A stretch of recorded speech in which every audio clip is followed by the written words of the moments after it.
Hello and welcome to session 4. Today we're going to be showing you how to put some of those pieces that you cut and did all your pre-work on, and we're going to get into starting to have it look like a quilt. So you are going to take the little light 2.5-inch triangles that you cut, and you are going to pair them with a little 2.5-inch dark, your fabric number 3 dark Rex, and you are going to sew them together, press the dark out, sew the next one on until you end up with a little square like this. And you're going to end up with 48 sets of these with the triangle in the middle, your light fabric, your fabric number 1, and the Rex part, your dark fabric, your fabric number 3. Then you're going to do the same thing with your dark triangles that you had cut.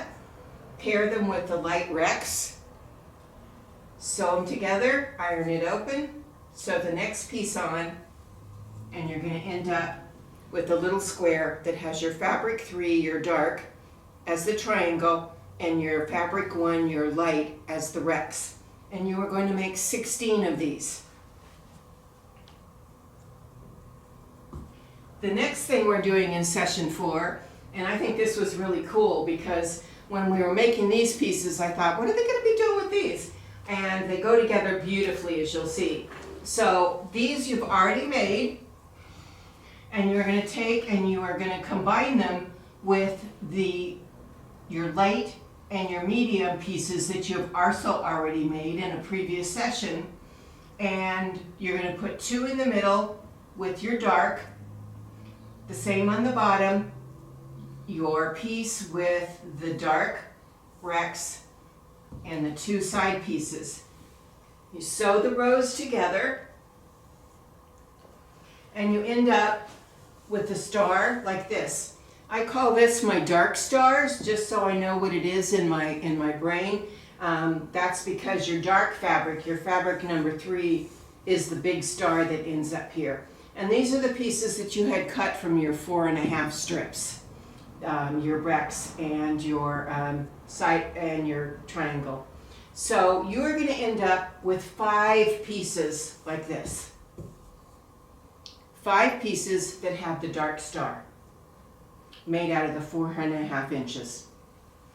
So you're going to do the same thing with your light ones where they have the light Rex, and you're going to combine them, and they miraculously change colors. So this is mine, and I got excited and sewed all mine. So we're using Julie Ray's as an example.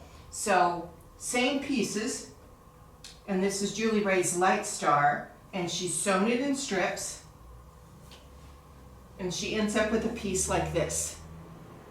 And you're going to make 4 of these that have the light fabric in the middle, your large stars. So from now on, I'm going to designate the stars that came together from our 4.5-inch pieces, because you're going to see in session 5, we're also going to have some small stars that come together from your 2.5-inch pieces. So these are the large stars from 4.5-inch pieces, 5 of these and 4 of these. So that's what we're doing for session 4. Have fun piecing it. And you can go ahead and get excited and finish them all, because you don't have to put yours up on the board here. So I really personally think this is going to be a very striking quilt. And as I mentioned earlier also, it's going to be fun our last few sessions, because there's some different design options that are going to be a lot of fun. So thank you for joining us for session 4, and we'll see you for session 5.